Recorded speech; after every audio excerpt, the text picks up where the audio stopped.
welcome everyone. This is Kurt, and you're listening to the pilot episode of Now That's Nonsense. This is a show about taking life a little less seriously, lighthearted, humorous approaches to all life's nonsense.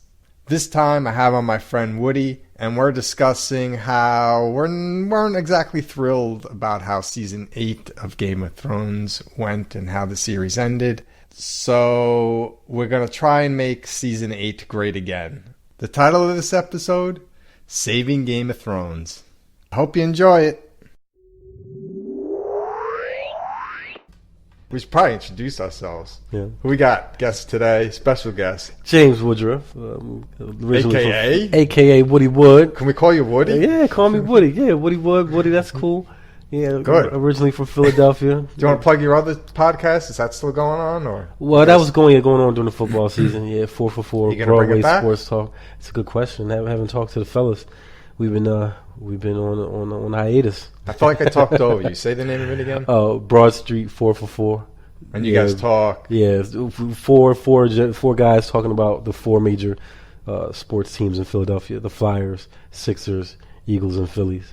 So Broad Street 4 for 4. It's on iTunes and stuff, but they're old episodes. We focused on the Philadelphia Eagles season last year, so we were able to make it into the playoffs. But I think we lost the second game.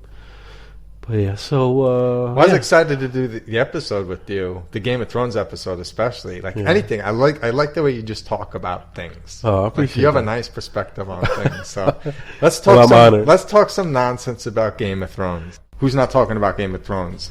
I was thinking, how can I make this episode? We talk about Game of Thrones, but add something that makes it different than other people talking about Game of Thrones. I want to love the season as is, the whole show as is. I want to love it as is. And so for at least Season 8, I need blanks filled in. So I want us to fill in the blanks so that the show makes sense so we can love it as it happened. You know what I'm saying? Yeah, I hear what you're saying. That's cool. You got the flow, man. You're like, you pay it. I watch stuff and I enjoy it. And you watch stuff and you got stuff going on in your brain that I want to hear. Well, I think like all of us Game of Thrones fans, we had an idea of how we wanted it to end. And considering the break between Season 7 and Season 8, we had about 2 years to contemplate what was going to happen. And everybody had their favorite characters. Everybody kind of pictured what was going to happen, especially the big reveal of Jon Snow being Aegon Targaryen. We felt like, man, that's going to really be a major factor, considering that he's making love to his aunt and they're in a relationship. So that all depends on what family you're from. If you're from the Targaryens, that's nothing. You know, so if that did get revealed to her, you would think that it's not that big a deal. But I don't know. I'm still digesting Season 8.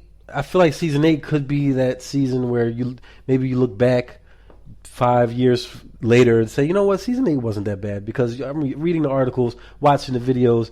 There's a lot of people that did not like Season 8 leading up to the last 2 episodes. Like this, and I feel like I'm one of the individuals that didn't like Season 8. I was so mad. I was like, you know what? Season 8 didn't happen for me. This show ended at Season 7, and we're just gonna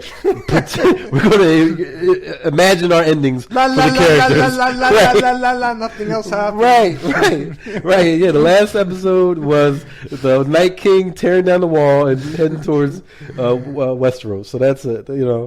But no, I feel like there were a lot of good things in Season 8 that you could say. For example, I liked Sansa's arc. She did take power. Yeah, she may have ended up in all of the 8 seasons. And I came in late. I came in like Season 5, binge watched in a few weeks and caught up, and then watched regularly. If anybody asked me what my top 10 favorite characters were, I don't think I ever would have named Sansa. Yeah. But when the show ended, she added like a ringer. Yeah. Like a sleeper. Absolutely. I was like, oh my God, she may be my favorite character. Yeah. How'd that happen? Yeah, it was amazing. She learned a lot from her mentors. It wasn't planned for them to be mentors, but she learned a lot from Cersei, Littlefinger, and even Ramsay. She took a little bit from everyone as they took pieces of her, took pieces of her innocence. And she again. I mean, there were a lot of side characters, a lot of characters that I thought were going to die in this big battle that we were anticipating between the Night King and the army of the dead against the living. And it turned out that a lot of them survived. So you thought more would die? I thought a lot more would die. Who else did you think was checking out? David, Davos, Pod. I thought Brienne. Who's Pod? Pod is Brienne's squire. His name's Pod? Yeah, Podrick Payne. Oh, Podrick. They call him Pod. Yeah. Right. So I'm assuming that he was going to die like in the first battle against the Night King. See, I had it in my mind between 7 and 8 that the Night King's battle was going to last a few episodes. That was going to be the big climactic battle that would lead into Cersei losing the throne. Like I thought maybe the battle, the long night was going to be maybe two episodes, maybe 3. We'll start at Winterfell. Winterfell would take huge losses, get destroyed. The army, the living would retreat, possibly to Yara on the Iron Islands, until to maybe gather themselves, and then come up with another plan and say. And meanwhile, the Night King continues south towards the throne. And then Cersei, like, oh man, this is a serious threat. It's starting to get close to home. Wow, that's a totally different. Yeah. Wow. And then and I had a little side story for Brienne and Jaime, because Jaime's arc was headed the way I wanted it to go. He was becoming honorable. He said, "I'm done with Cersei. This was the final straw." At the end of season 7. Then I was like, oh, I called it, even though I don't think most people did, that he was going to have a thing with Brienne, because throughout the whole show, you could tell Brienne had a thing for Jaime. So they were going to get together. They were going to fight together in Winterfell. They're both going to lose, and then they'll both be at the Iron Islands recovering, and then that's when they would make love for the first time. Oh, so you did. And then I did have them making love. Yeah. And then the next battle, maybe somehow, because the Night King would be on his dragon, or maybe he would lose his dragon at Winterfell, so he'd be back on land. He would lose, but then Daenerys would lose her second dragon, so she only has Drogon left. The Night King is back on foot, and then they kind of get an idea of where they are, and then they go fight their second battle, and then Jaime dies in battle, turns into a white in front of Brienne, and Brienne is like, "Oh my god, I have to kill you!" I love your there's a lot of emotion. And then she kills him, all sad because he's now a zombie, and then she dies. You know what I mean? Like, because again, I'm expecting this battle against the Night King to be massive. Huge almost losses. Wipes everyone out. Yes, Davos. I know I said him. He was never a fighter, but just numbers, sheer numbers. Yeah. I was expecting, and I think he did. Jaime did wind up killing him. Cersei's new guy from the Iron Islands. I forgot his name. Jaime wound up killing him. He's very forgettable. Yeah, he's annoying. Euron. I think I said Euron. Euron. I think that was his name. Euron Greyjoy. That's because Yara is Euron's the uncle? Yeah, Theon and Yara are brother and sister. Euron was the uncle that betrayed him and then got with Cersei. So I was expecting Euron to betray Cersei and maybe try to take the throne for himself. Especially after he finds out that that's actually Jaime's baby.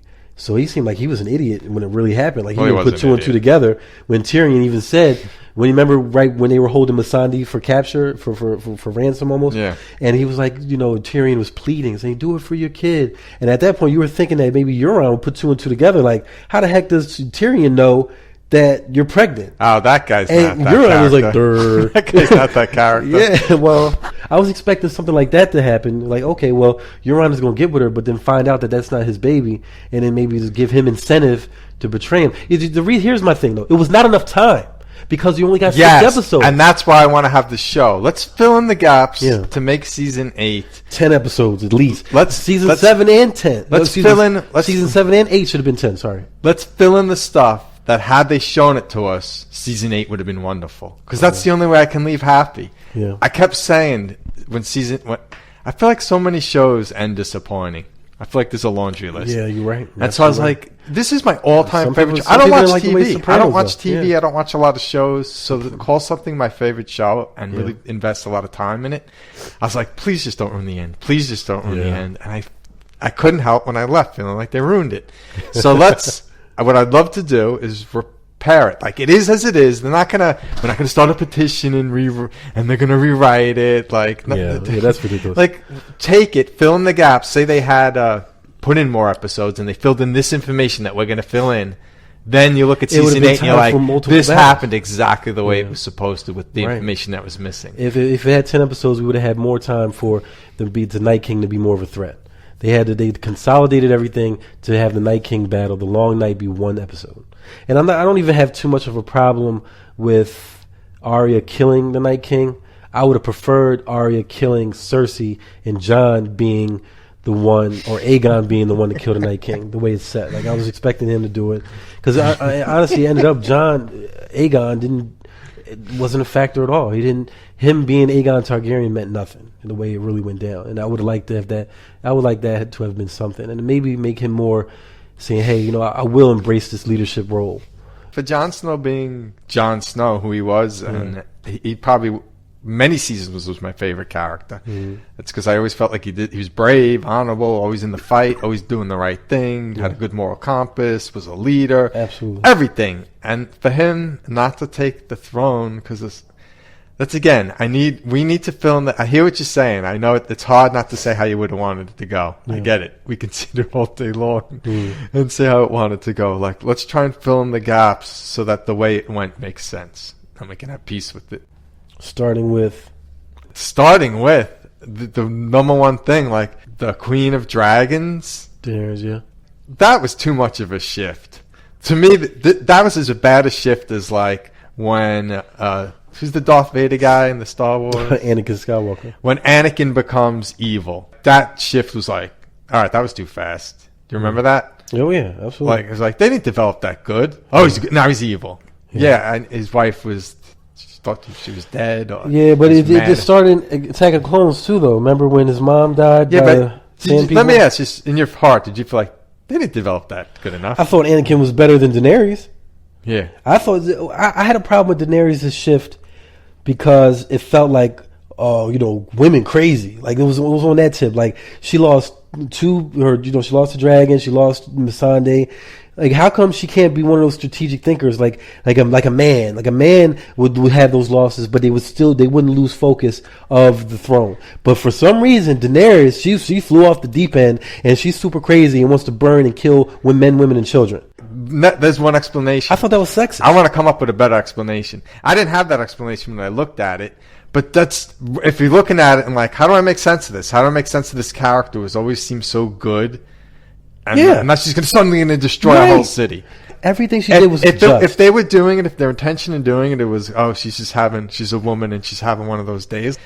That's so stupid. Right. Like, I hate that. When the bell was tolled in King's Landing, when they submitted and they gave up and said, "Hey, we're ready for you to take over," she could have easily flown Drogon directly to the Red Keep and just maybe scared Cersei or something, or maybe if you want to wouldn't say destroy the Red Keep because you want to rule. I would just fly Drogon to that castle and be like, all right, it's time for you to get about. Make Cersei, you have officially been usurped. Make Cersei crap her pants. Yeah. Like, oh my God. And that's it. And then she got the army. She got Jon's army. She has her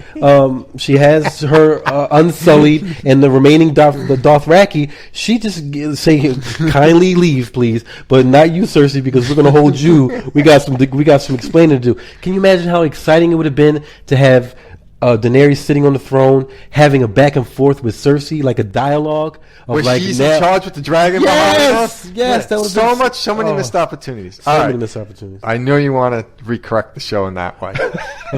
Just from I know you want to rewrite the show. I'm trying to fill in the gaps. I'm not going to stop you. You want me to try to fill in the gaps of what currently happened? It's hard to do that. You gave one explanation though, and it may have been the intent of the writers, but. That's weak. If that's what I need something that I'll give you another example. I need something where I walk away and I feel like that season 8 as is with these gaps filling that we're filling, and I walk away and I feel really good about season 8. So difficult. I watch some of these episodes multiple times. Believe me, I watched specifically episode 5 and 6 multiple times of season 8. And there was a scene in episode 5 right before she lost Rhaegal, her second dragon, where she was going over plans at Winterfell when she was basically when she had her back and forth with Sansa, when Sansa was like, I think we should stay here and recuperate, and then Daenerys was like, oh, now it's when it's time to reciprocate. You don't want to follow my orders, no. And then that's when Jon stepped in and said, no, we'll do whatever you say. Daenerys, we'll get our armies ready, we'll go. So and I respected that from Jon because he's staying true to his word. I'm on the fence. He said, "Go ahead." He's staying true to his word. He said that you're my queen. We have to follow your orders. You came up and helped us and saved our lives. All right. We owe you this. Fair play. So he's like, all right. So we're going to start marching. So I believe I can't remember who said it. It might have been Varys. Varys might have said it where here's Euron's army. His fleet is right here, letting them know it. And then so. Like a few scenes later, she's riding and being all happy, flying towards Dragonstone. Yeah, and then Rhaegal catches arrows into his body, and it's like, hold on, how did you not see that fleet? Like things like that it doesn't make sense to me. Where they just do it purposely to speed up the narrative. They speed up the plot, which leads to my point is why was it so short? And I think it was so short because they wanted to get rid of it. And I blame Star Wars because those two writers, D&D, got hired to do a Star Wars show, and they wanted to finish. And this is my conspiracy theory. They wanted to hurry up and get rid of. They wanted to hurry up and get rid of Game of Thrones so they can move on to the next project. Because I read that HBO said, "Hey, have as many episodes as you want."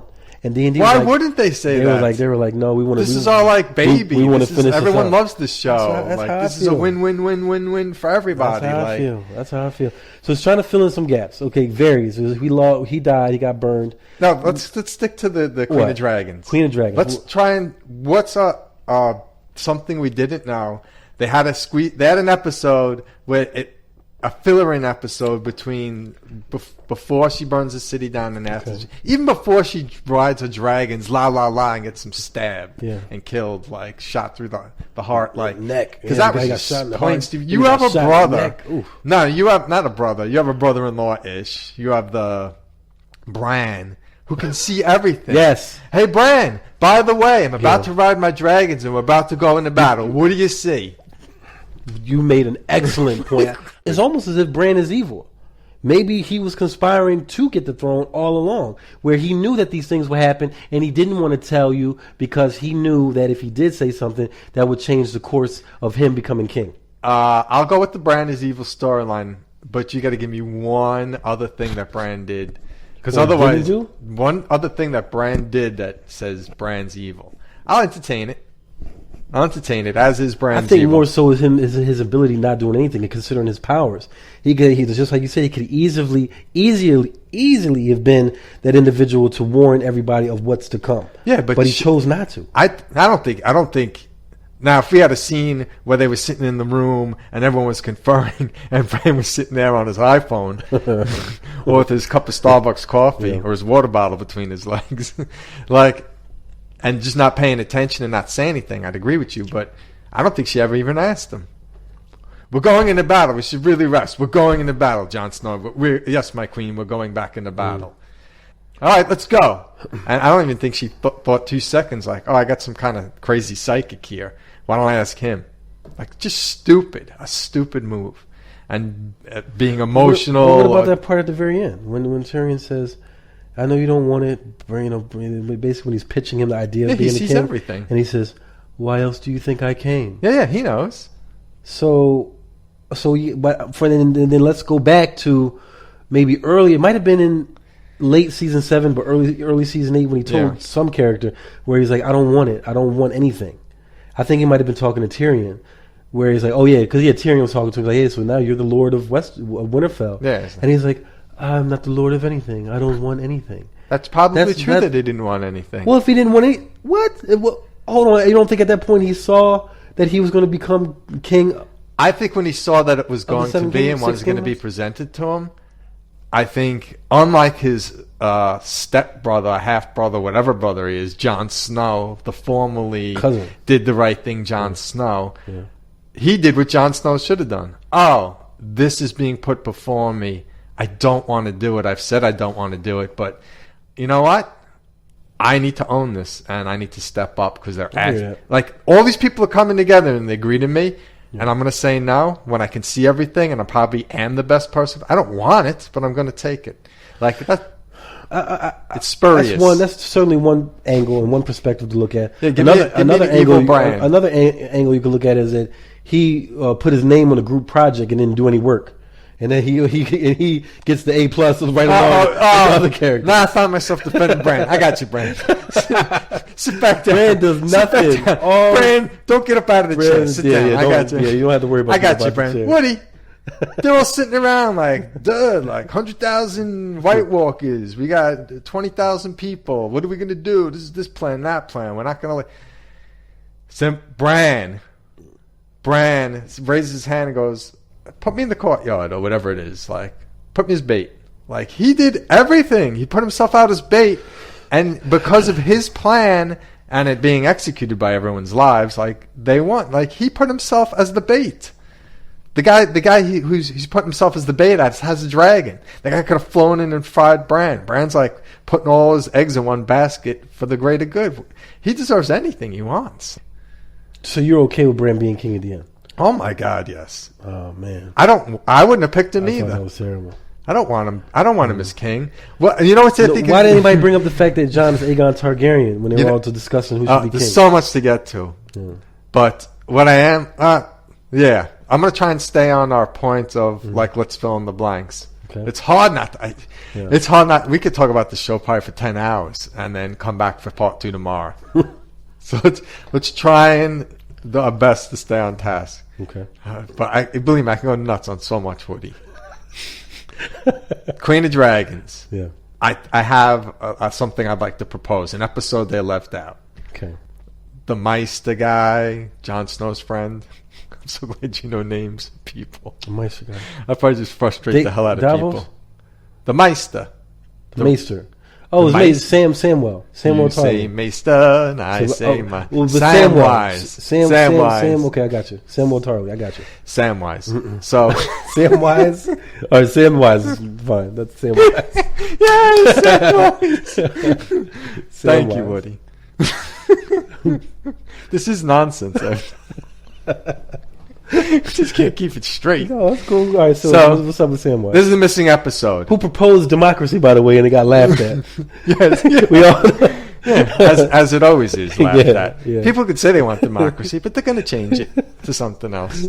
So Samwise, this is the missing episode, and we could figure out how many episodes. They could do a missing episode. They can go back. This is what is real. They're not going to go back and rewrite the whole show. They could go back and insert a missing episode.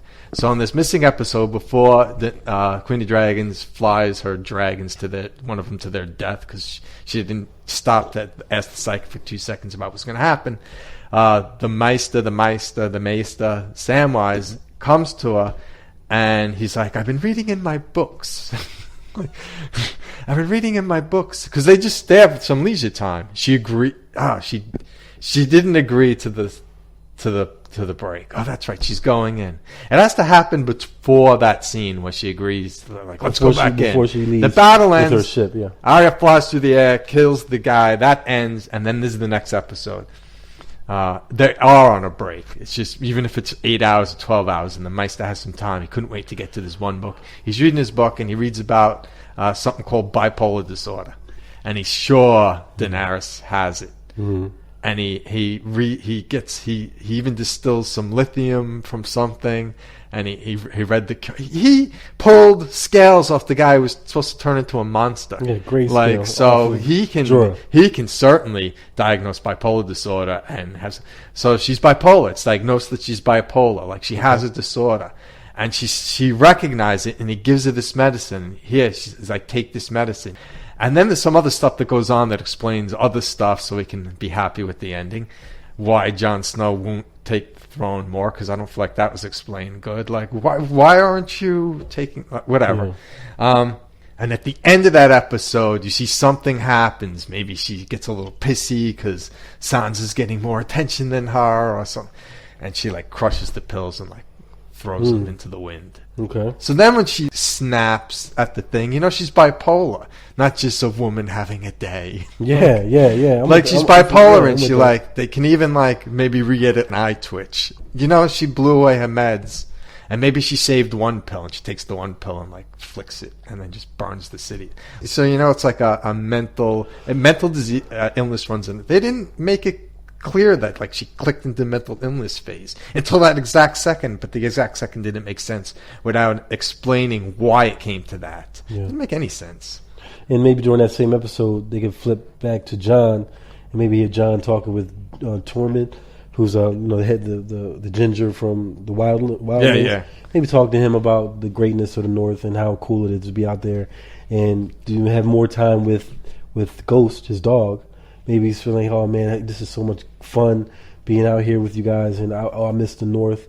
I would love to maybe live out there one day and start a family, and to maybe even talk about Ygritte, and talk about how much he misses her and missed her wild nature, which kind of was planting seeds that maybe he might want to be with the wildlings and start a family. So we got something here, I think. You fill in those gaps. Like I'm already looking back and feeling better about the show, because I love that I wish the redhead guy, did he give a smile when he saw John? Yeah, he did give a smile. I missed the smile. Like, he did, and he did tell him that was an episode where a lot of fans were upset because he told Tormund to take Ghost, because Ghost belongs in the North, and he walked by, didn't even say nothing to him. Everybody was like, after all the Ghost lost an ear for you couldn't go over and pet him, that stuff.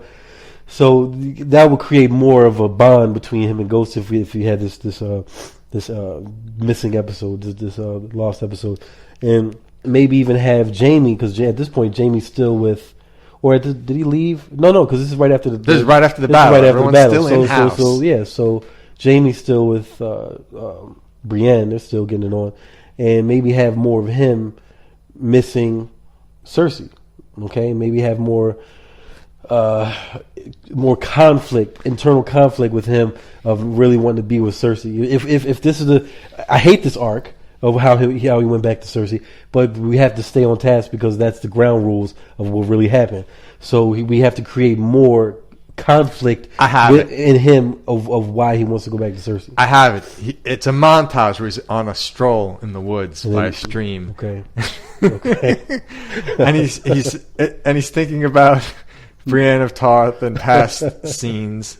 Yeah. And then he walks by like a tower or something, and there's like a doll in the window, and he sees the doll fall out, and he reminisces about when he was doing his sister in the tower. And have a flashback of when they were kids or something. He did something nice for his sister and a doll, and the doll got stuck, he just dropped into a well, and he climbed down to get the doll, and he came out of the well, and Cersei was so happy and gave him a big hug. But this was before all the incest. Yeah, this is just when they were just innocent brothers and sisters. Yeah, not incestual brothers and sisters. Yeah, where it makes sense. So do we fill in all the gaps? I already feel better about the show. I'm not even kidding. I feel better. Well, I'm glad it works for somebody. Queen of Dragons, bipolar. Okay, that sits better with me. At least makes sense. Do we need to create more conflict with Sansa on why she feels that Daenerys would make a bad ruler? Because the way it was perceived to me, Sansa didn't show her any love from jump. Like, rightfully. As soon as she came to Winterfell, she recognized Crazy when she saw Crazy. Really? Even though this woman is coming here with an army and dragons to come help you not die. Respect is earned with the Starks, I believe. You earn the respect with the Starks. That's all fine and good, but she clearly, and it came out to be true, saw her crazy. She's like, I can't give love to this woman. She's crazy. But she manipulated that crazy.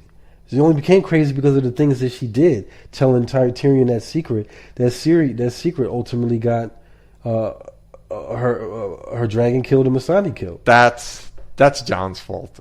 Well, you said John told She did what was right, I think. John was hoping that she would keep her word. He asked them not to, he's thinking it from a standpoint, I could tell my family because they're not going to say nothing. Even though, but John's season 8 arc was pure idiocy. I was very upset. He was not himself. Yeah, he wasn't. Not quite himself. I loved him in season 7.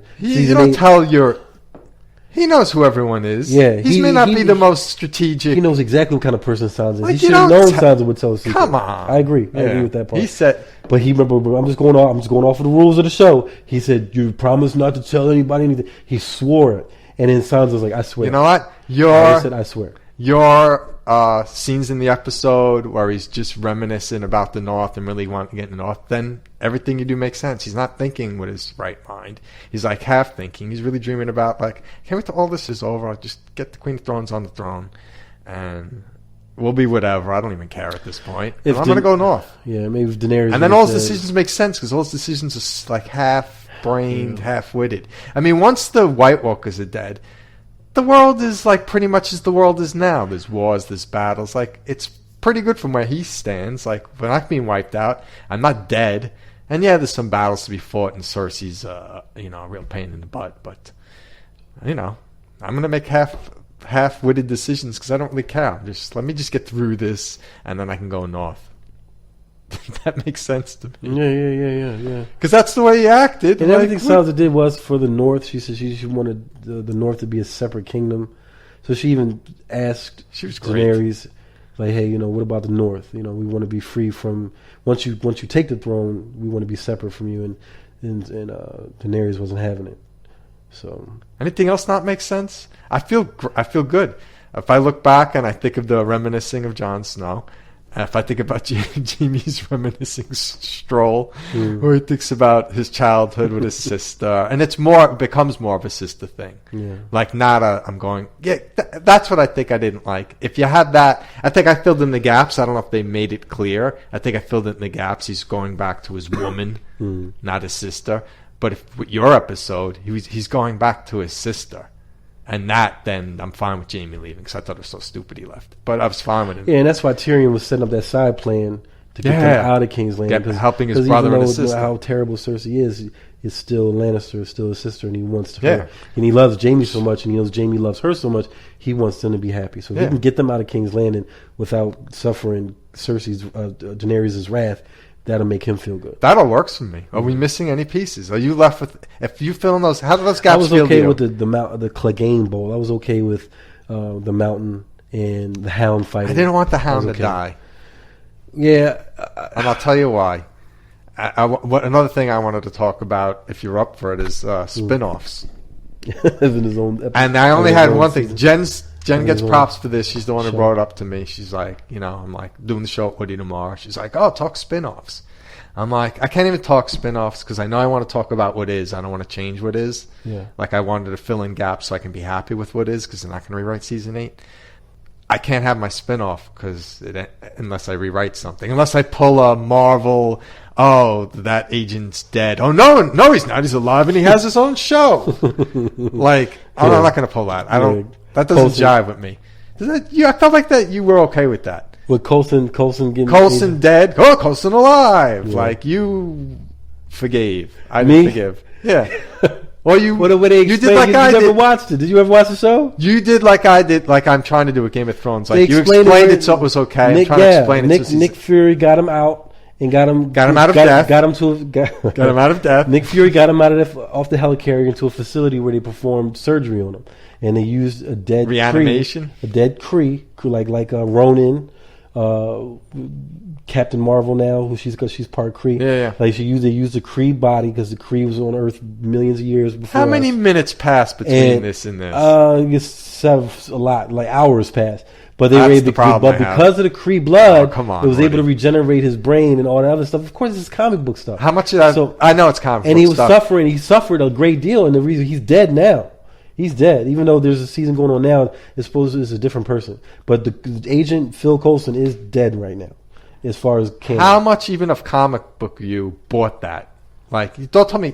All of it. I mean, I read comic books in the late '80s. That was 100% okay. That always happened. That was 100% okay with you. Absolutely. This is my side. Because he even suffered side effects when he was alive. Like he was having flashbacks, and he was, he wasn't the same. I'm fine with everything because in the Star Trek. Maybe it was the old one, but the reloaded ones, and they redid the Khan, the Wrath of Khan, and I was okay with them taking Khan's blood and bringing Spock back because I felt like it was minutes. Okay.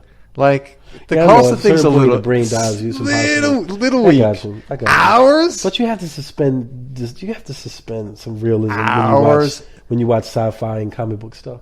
That is fantasy stuff. You but got to suspend realism. I mean, Jon Snow came back from the dead. Yeah, but it was through magic. Right.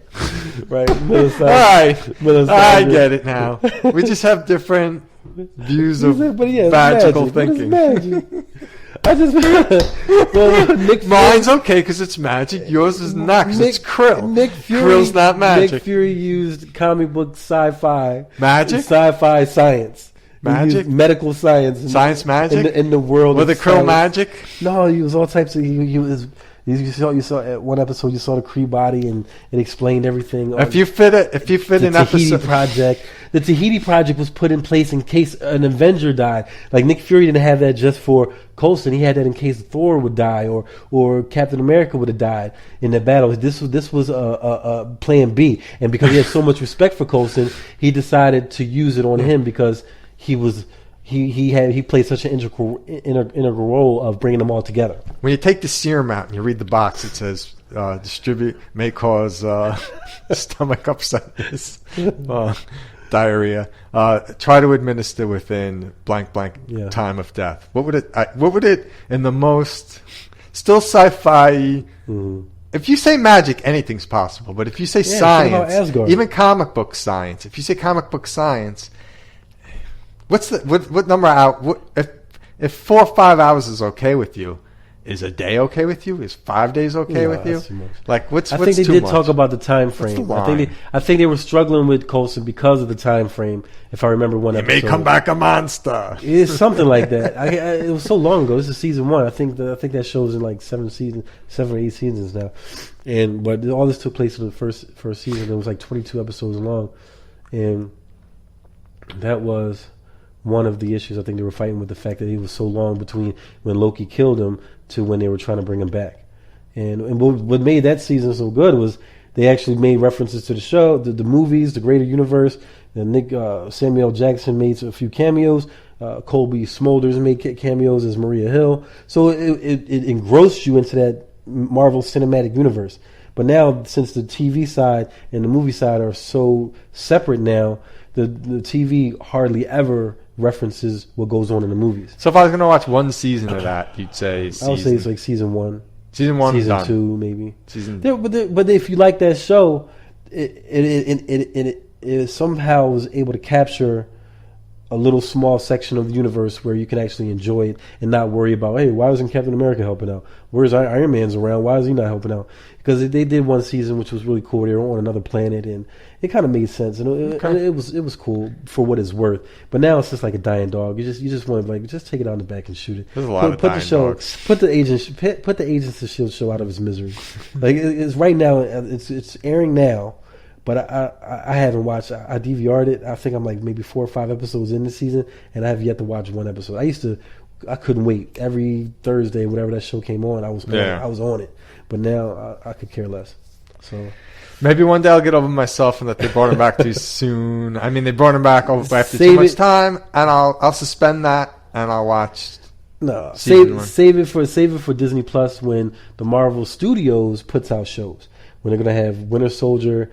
And they're gonna have the actual actors, Sebastian Stan, Winter Soldier, Anthony Mackie, Falcon. They're gonna come in and do shows that will intertwine perfectly with the movies, to the point where the things that happen in the show will affect the movies that get played. I will do what you say. I am not in the entertainment world. I barely watch anything, so I will do what you say. Thank you for the rest. Disney Plus comes out in November. I'm giving like Disney a plug right now, but. Now that we fully explain what pulling a Coulson is, unless the Hound pulls a Coulson, I can't have my dream show. Okay. My spin-off, without even thinking, when Jen said talk about spin-offs, I thought yes, and only one thing came into my head that I'd want to see. Arya and the Hound.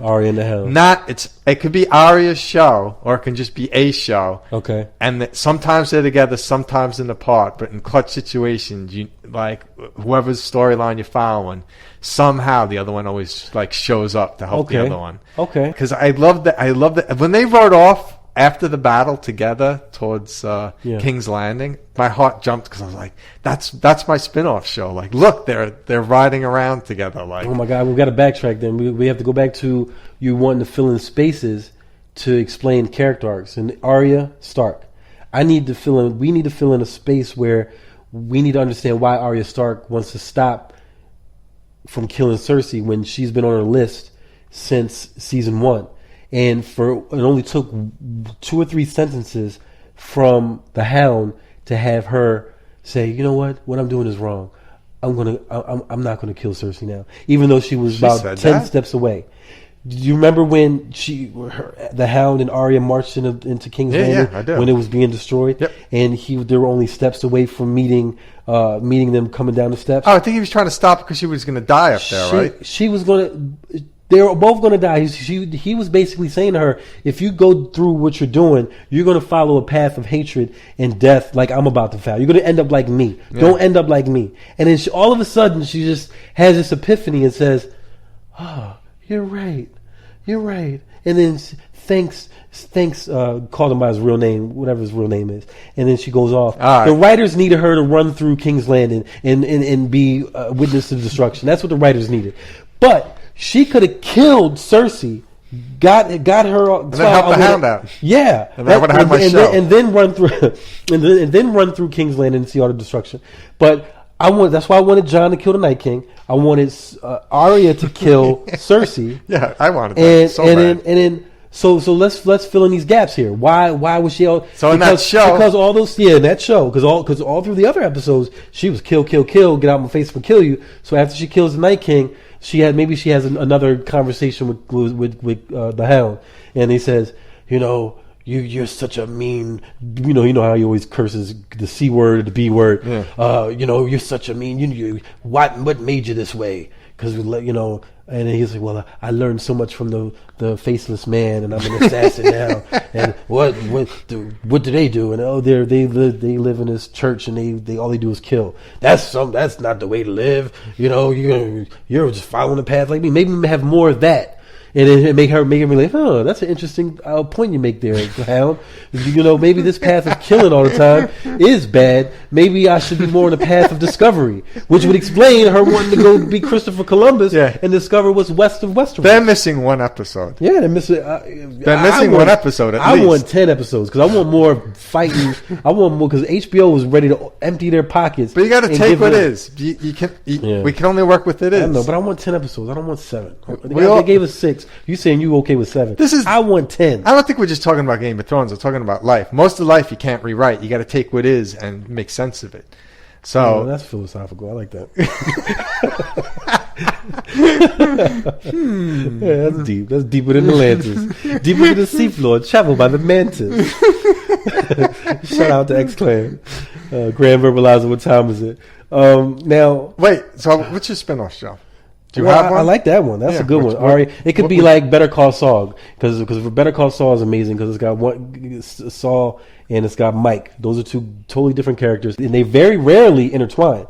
So the show could be Arya going west to Westeros playing Columbus, and then it could still have Sandor and like King's Landing maybe somehow survived that fall where only the mountain got totally burned and he fell on the spot and rolled off and didn't get burned. Yeah. And he's like, oh my gosh, I survived. Oh wow, lucky me. I must have a purpose.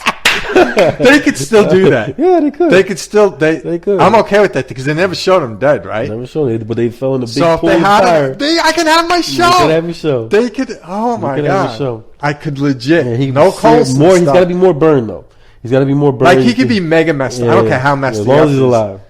And then he could be on the path. And he can remember how he was left for dead by Arya, and then he got picked up by that church, and they kind of gave him a purpose. Yeah. He can maybe find something like that again. He could be like, I'm going to take up that mantle of how that guy helped me. I'm going to help. He like Kung Fu. He's going to be the new David Carradine.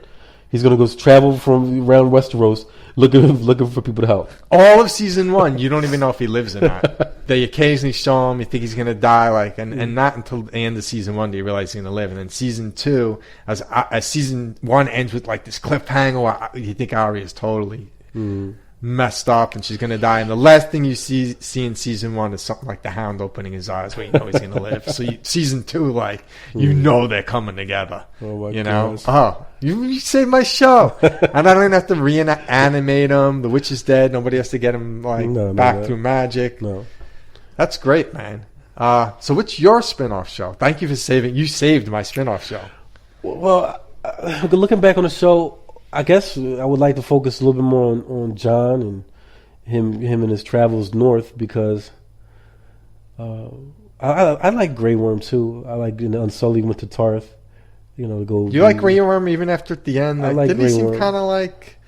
I know he's following the queen. Heartstruck. I mean, he loved this girl so much, and to see her die, he was devastated. Yeah, but I like Grey Worm as a character. I enjoyed him. Grey Worm dedicated to his queen. Jon Snow dedicated to his queen.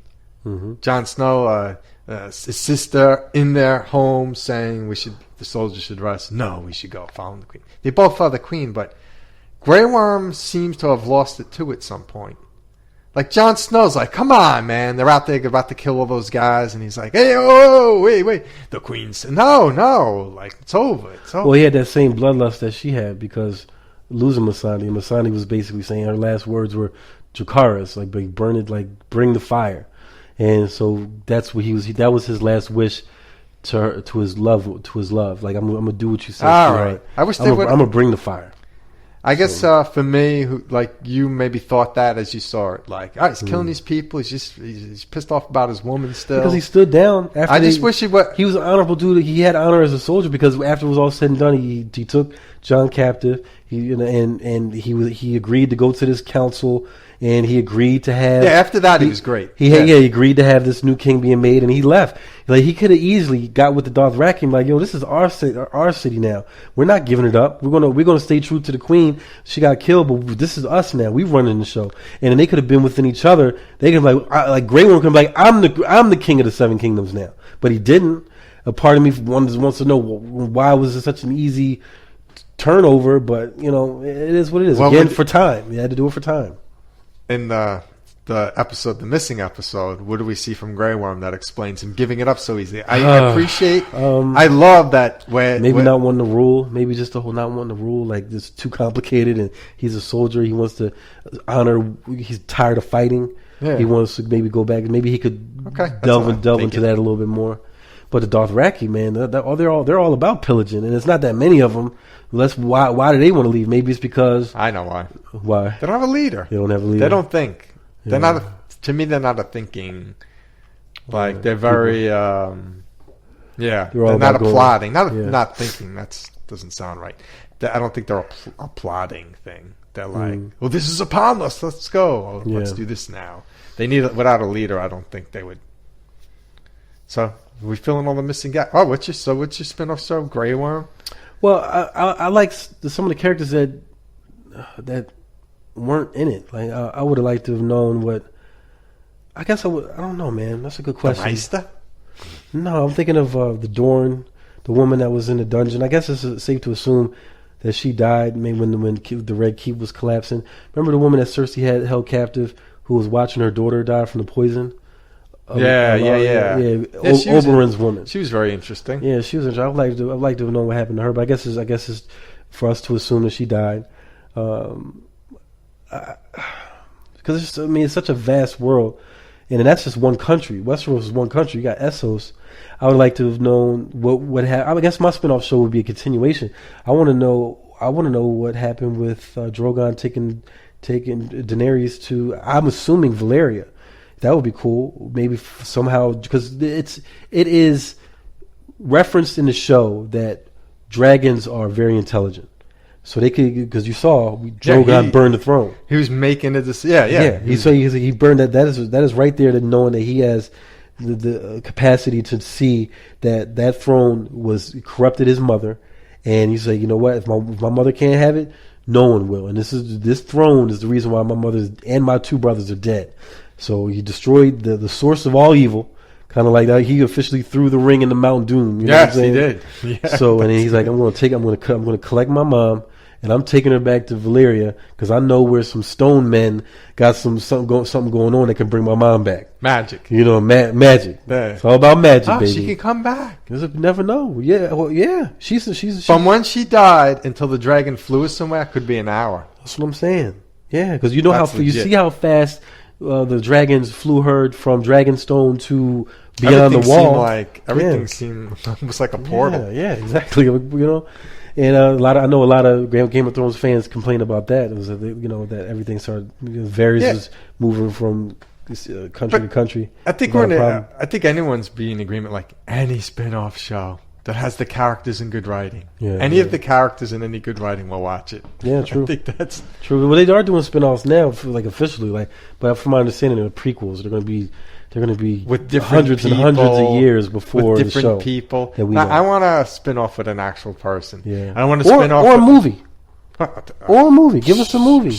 I'll take Give a us a movie. 2-hour movie with clearing up some of those things that the fans didn't like. Be a fan service type movie. Anytime in the next 20 years, I'll go see it. Oh, I appreciate it. Yeah. So, Did you think when after they win, she destroys the whole city and they're like regrouping and she's standing in front of the Dothraki, was screaming like crazy, like Arya's approaching and Tyrion's walking up and Jon's with you, walking yeah. up.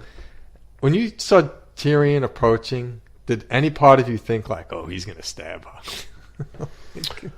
I didn't think that. Oh, all right. I didn't think that. I thought that he was just more like in shock and not sure what to do. He's probably fearful and knowing like this is not the woman that I agreed to follow.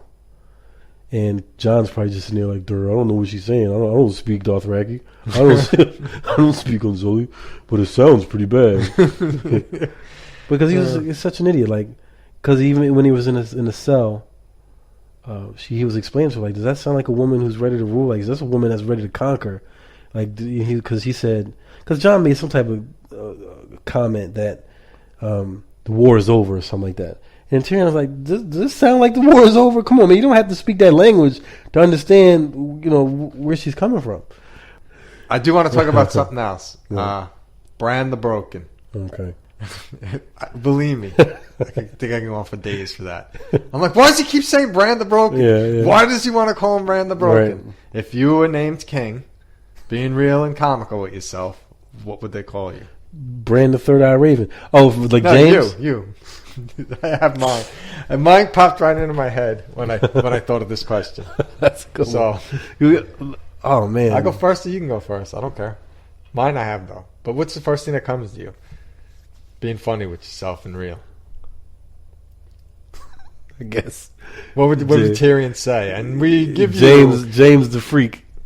James the Freak. James the Freak. James the Freak will be our king. Because I would probably be like Baratheon. Now, Bran, he's broken. Getting all the ladies. He's broken. He's in the wheelchair, so he's broken. Am I married? Am I married with Javon and the kids, or am I in that realm? Am I in that world single? No, you're a single guy. Oh yeah, I'm Maybe James even you the walk, Freak you're not then. in a wheelchair. I'm James the Freak because I'm like Robert Baratheon, and I'm a womanizer.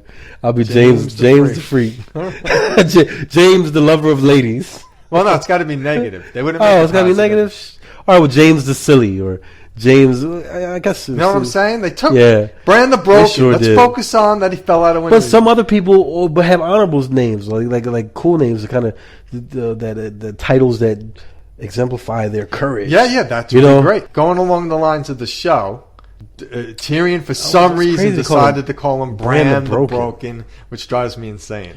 Now, so picking the if I was Bran, I'd be like, no, negative Bran quality the Third Eye Raven. Yeah. So what are they calling you? If they're picking like we know Woody, and we're gonna pick a quality about him that we're gonna pick out a Woody the Woodpecker. Tyrion's more clever than that. What does he call you? That's the only one that could pop in my head right off the bat. The James the Noble. James. I was honestly though, if I was the ruler of first of all, it'd be 7 kingdoms. I'm not giving Sansa that kingdom. I'm not giving her the north. I'm ruling all 7. She could be my warden or my queen of the north or whatever. My warden of the north. But I would be James the Fair. James. That's positive. I would be. Oh, it's gotta be negative. James the. Comical. Like at my old job when I was working at a Citizens Bank Party, they called me They called me the Axe. Because we had such a high turnover, and I was always the one to deliver the news to the employees that we had to let go.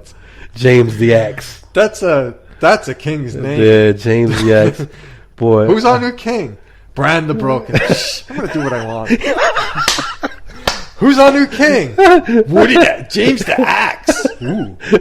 Right. Everybody, button your buttons. What's yours? Wash behind your ears. Wash behind you. Make sure you brush your teeth every night. If Tyrion knows me, now I have to explain this because at first it might sound like a cool name, but they would call me Kurt the Maniac. Okay. Yeah, because I have. Sounds frightening. But it wouldn't be because I'm brave in battle. Right? It's I have like mania. I have like bouts of like mania. Like I'm extreme. I've never seen it. If 9 out of 10 people look at their life and look at someone's life and say, "This is how happy this person should be," or "This is how excited this person should be," Okay. and people really saw me behind closed doors, be like, "That guy's way more happy and excited than he should be." Really? Yeah. So I have mania that like brand's broken. To me, it's not a broken thing. But if people were looking like, wow, that guy's got a lot of mania. So it'd be Kurt the Maniac. Kurt the Maniac. I like it. But it would translate well. It would translate well. Did Jen do well? Did Jen do one? She didn't do one. She didn't do one. That's pretty fun though. I like that. I like that exercise. Yeah. I don't know if I like James the Freak though. I'm gonna have to go back on that. But I kind of like James the Axe. James the Axe. James the Axe. I'm staying in line. I shall rule fair, harsh, but I will be fair, and I'll make sure I behead everybody with an axe. Whoever disobeyed me. Yeah. Whether that was your first choice before they named you or not. I would carry around like a hammer, like Thor got in Infinity War. With an axe on the other side. Yeah, hammer and an axe. Yeah, Who's boy. that? I'll make sure Gendry make it for me. Yeah. That's good, man. I feel like this is a good show of nonsense about Game of Thrones. Any closing stuff, or do you want to reach? You want to fire up something else? Oh man, I think we. Without like just beating a dead horse, everyone's pretty. You can look online and a million videos about Game of Thrones. Who loved it, who hated it. Yeah, I agree. So I think we brought something different. We filled in a gap that might save the season. Yeah, I did, because here's where I want to end it.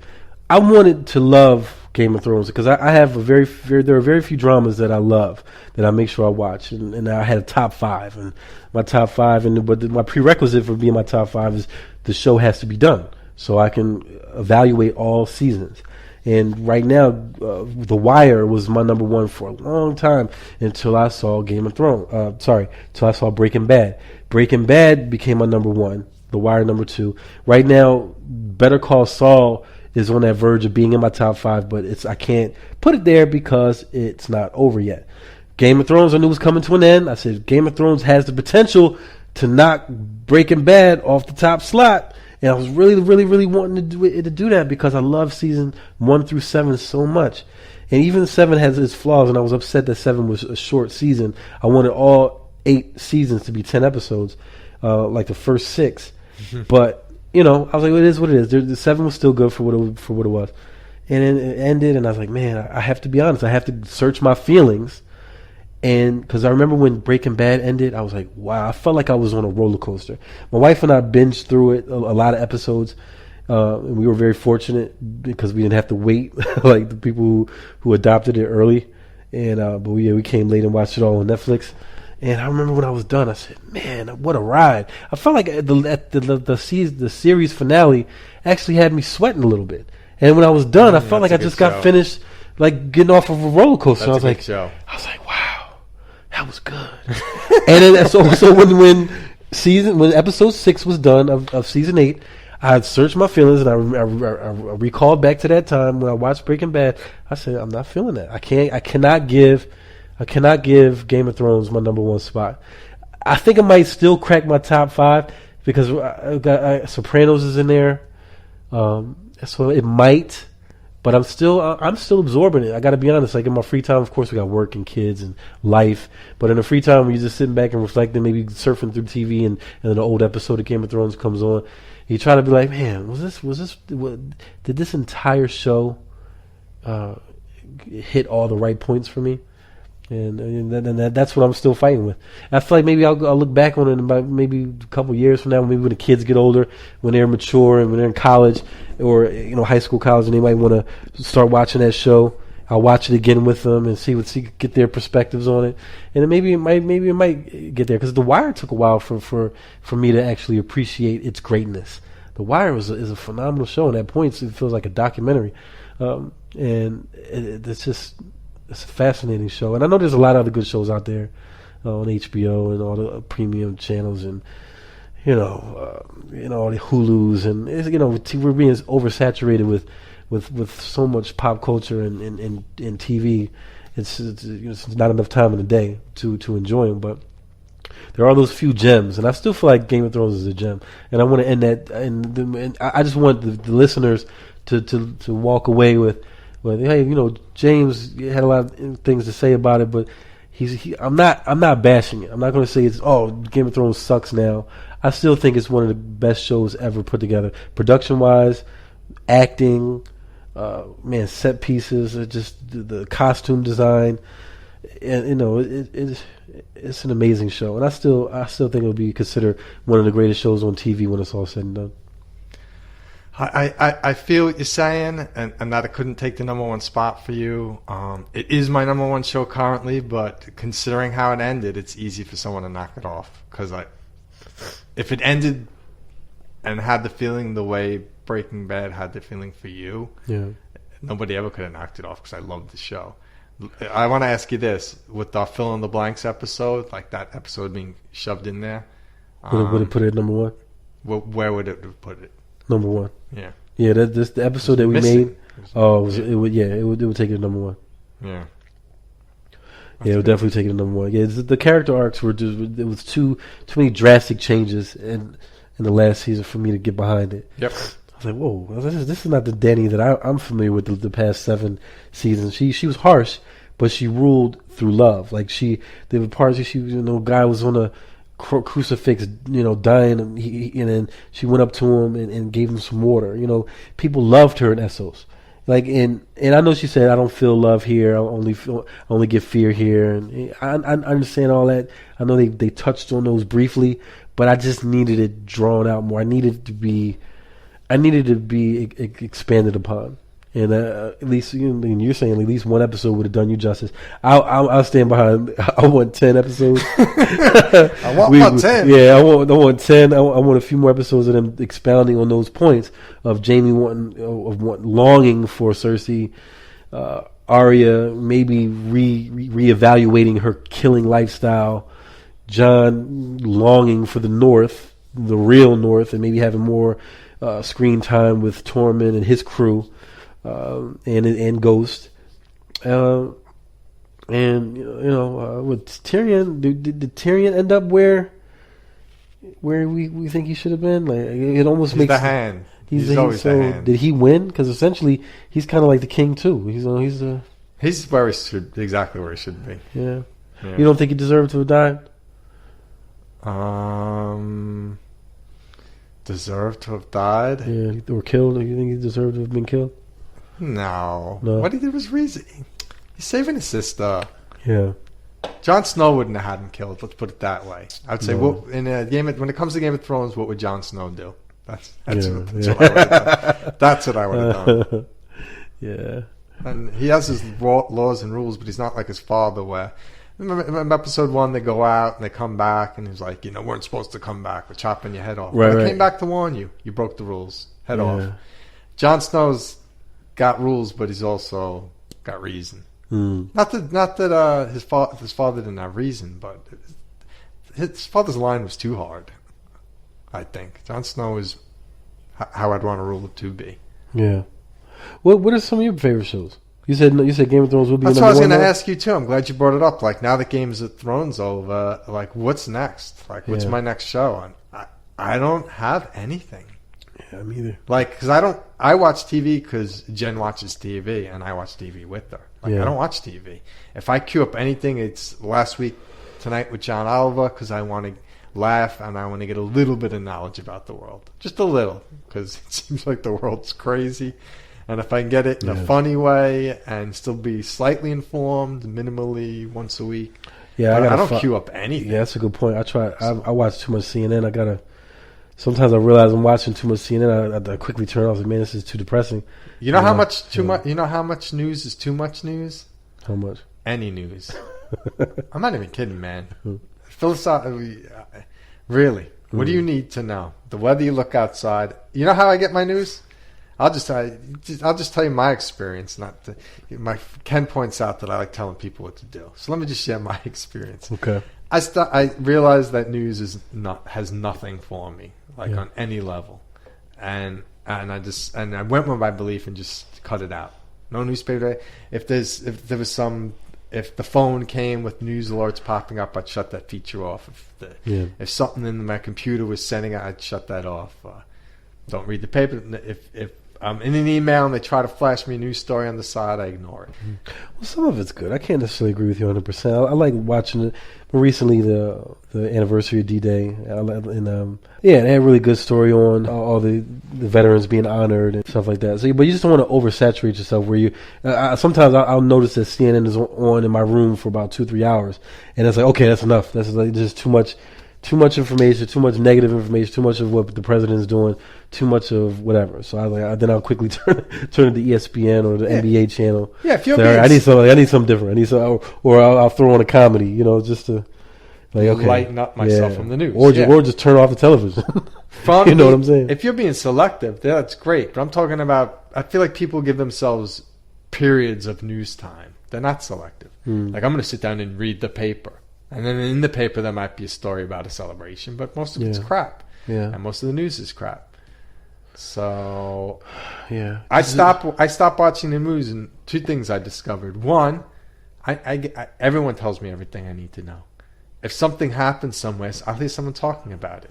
If I don't want to listen, I won't listen. So then I can get my news selectively. Anything important, I'll get from other people. Yeah. And two, way happier, way less thinking about drama. anything. Instant. Yeah. So, I'm not going to tell anybody what to do, but I just tell you my experience. Yeah. More happier, less thinking about stuff, and so I think we've discussed everything about this. Oh, we're talking about what's next. Yeah. What's next? Now the Game of Thrones. Oh, man, I'm drawing a blank. I don't have anything either. Oh, I'm looking forward to the next season of Better Call Saul. They got delayed, and maybe something happened with the actors where they were doing something else. But there's shows out there that I do like. Atlanta is a really good comedy show that I enjoy. But I wouldn't even say comedy. It's just a show. Some episodes are funny. Some episodes are serious. There's a comedy show called Atlanta. Atlanta is based on the city of Atlanta. How come they don't call it Hotlanta? It's a comedy show. No, it's not a comedy show. I misspoke. It's some episodes are very funny, but it's more like a dramedy, I guess. Yeah, why don't they call it Hotlanta? Hotlanta. This is very hip hop oriented. It's Donald Glover, and it's really good. It's just finished 2 seasons. I'm gonna say just, but it finished 2 seasons. But there's no talk of a 3rd season, so that's concerning. I hope it does come back. Donald Glover is just so busy doing everything. But that's one of my favorite shows. That's still out there. Better Call Saul is still out there. Of course, The Sopranos is done. The Wire is done. Deadwood just did a movie. I heard that was a really good show. But yeah, I just don't know. A lot of the shows that I want to get into are done. Like I want to go back and watch Boardwalk Empire, but I know that's a lot of seasons. I just don't. Westworld, I heard, is a good show. I watched the first season. I didn't really like it, but I heard season 2 and 3 were really. Season 2 is great. Then 3 is like right around the corner. Did you enjoy Westworld at all? I think you watched it. Didn't you watch season 1 I loved. Yeah. And season 2 I tried to even like, and I was done. Really? I don't know, and I can't even talk about it. Yeah. I liked it. It was one of the again. I said I don't watch TV unless it was Game of Thrones or an occasional Last Week Tonight. I was queuing up the Westworlds. I was watching them. When I got to season 2, I was done. I don't know why. I have no show now. Yeah. Same here. So this may be the first and last nonsense show we do on the show. I think we'll do it on movies. Oh yeah, we could do one on the Marvel Cinematic Universe. We'd have to put hours. Avengers Endgame. I feel like maybe. I feel like it's already passed, and I don't care because they get like Game of Thrones that ended. Yeah, it's good. Dude, I was more. I think right when Endgame came out, when Endgame came out was the same weekend that Game of Thrones was starting. I remember saying to myself, I was like, I'm more excited for the premiere of Game of Thrones than I am to see Avengers Endgame. Infinity War, you like that? Infinity War, absolutely loved it. I loved Infinity War. Infinity War was my number 1. It was so great. So you didn't like Endgame that much? As soon as Endgame started, I was like, oh. Really? I liked it. Don't get me wrong. I'm easy. Because you like the way Infinity War started off. Infinity War started off with whoa.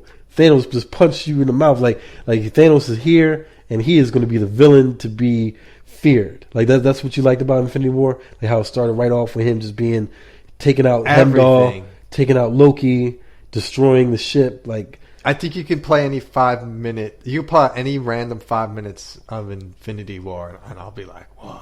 yeah, it was Watching it. two totally different movies. That's for sure. Two Yeah. different for me. I'm easy. Superheroes action, I'm happy. But if I'm stepping You away, didn't like the complexity of the whole time traveling bit. You didn't like. I all that? love time travel. No, Okay. I loved all that. Okay. But yeah, that's so crazy. I love time travel. I liked how they did it. So, tell me what you didn't like about Endgame. It's already passed. See, this show's already passed. I have to watch it. Let's do a show on. Want to do a show on it one time? Yeah, okay. I have to Yeah. watch it again. Yeah. Game of Thrones, I know enough to talk about. Yeah. I remember walking away from Endgame and just thinking, Yeah, it was all right. Like you ended Game of Thrones with season 7. I ended the whole thing with Infinity War. Like, that's the way I it thought it is. was a nice wrap up to the entire 22. It was nice, but it was 22 movie arc. too. It was too like pleasant or too like there wasn't enough going. I don't know. The battle felt. Were you expecting more people to die? You know what a lot of people use, and I'll say it. One, I know how I feel about the show because I don't even want to do a show about the show, so that's how I feel. Two, a lot of people were using the word that I didn't use, but I guess I felt underwhelmed. Underwhelmed. I was overwhelmed with Infinity War. I was like, oh my God, like the whole thing. Yeah. I've probably watched parts of it, like, I don't want to say 100 times, but I'll put on like a part and just like Yeah. put the movie somewhere and watch. And it's funny you say that because I bought it digitally, and I do occasionally watch it. Had so much in Yeah. it. Had so much going on. And pulling all the characters in the way and then mix between the characters and like I thought it was impressive. wait a how minute, they- who are you guys? who do you follow? What am I supposed to say, Jesus? Yeah, that was pretty funny. Like the whole thing was What master do you serve? You're from Earth. I'm from Missouri. That's Earth. That's Earth. like Dummy. every scene. Yeah, it was a Even lot of when good stuff. in it. Quaid, is that his name? Quill? Oh, Quill. Yeah, Peter The Quill. stupid stuff like punch Thanos in the face when they're just about to. Even when stupid Yeah. stuff happened, the whole movie was great. Yeah, it sure was. It sure was. I really liked how they rewarded you for watching the previous 21 movies. And watching Endgame, there were Easter eggs, there were references, Oh. there was something for like, oh man, I remember that in Ragnarok. I remember he said that that one little one that just comes to mind right now was when they were in the battle and Wasp, Captain America says something to Wasp and Ant-Man, and Wasp says, "You got it, Cap," and Ant-Man looks at her, and they just share. They didn't speak on it, but if you saw Ant-Man and the Wasp, you would know that she clowned him for referring to Captain America as Cap. So you know, like, what you call him Cap for? Like, you know what I mean? Like, so it was kind of dope that goes without saying. Like that was there for you if you saw Ant-Man and the Wasp, and Yeah. it makes you appreciate it more. And if you did not see Ant-Man and the Wasp, that would have just been nothing to you. That little glance that they had at each other.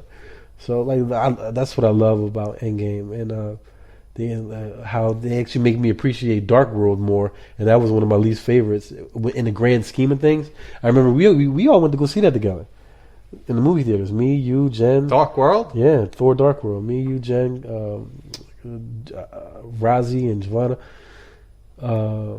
It made me appreciate him more. I like that he brought the characters back, the mom back, and he had a nice heart to heart with the Yeah, mom. that was lovely. That was pretty I cool. did like a lot of things. Yeah. I don't know why I didn't love it.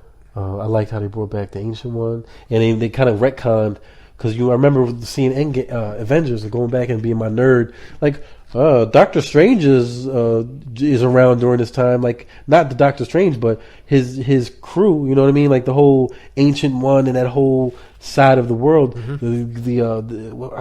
can't remember the name of it. The Sanctum Santorium or whatever it's called on Bleecker Street. Yeah. So I'm saying it's not too far from the Avengers Tower. I was like, how come they're not helping out with the alien invasion? So in this movie, it actually shows the ancient one taking out a few alien ships. So that was cool. I was like, oh, cool. So they were helping all along. So you loved it. Oh, absolutely. Endgame is my number one now. Look. Winter Soldier was my number one for a long time. until Black Panther came. Civil War was close to taking the top spot, but Civil War was like number 2. So Winter Soldier was the best. Black Panther comes out, knocks it off the top spot easily. I love Black Panther. Black Panther didn't have the top spot for long. Infinity War came out, knocked it off like a month later, because I think Black Panther came out like March or maybe April, and then Infinity War came out like May. So Infinity War number 1. I was like, man, Infinity War is so great. I can only imagine how good Endgame is going to be, and Endgame did not disappoint me. Endgame is now number 1. So wow, all right, yeah. So I got right now, as far as the Marvel Cinematic Universe list, it's fluctuating because they're so good. The movies are so quality. You're the first person. Really? Yeah. But so a lot of people you talk to. I don't talk, but I don't talk to a lot of people. A lot of people. So okay. But the people you do talk to, they didn't like Endgame. Yeah, we were all kind of like, yeah, that was good. I was happy. It was good. Yeah, Giovanna told me that Jen didn't like it. Yeah, I did.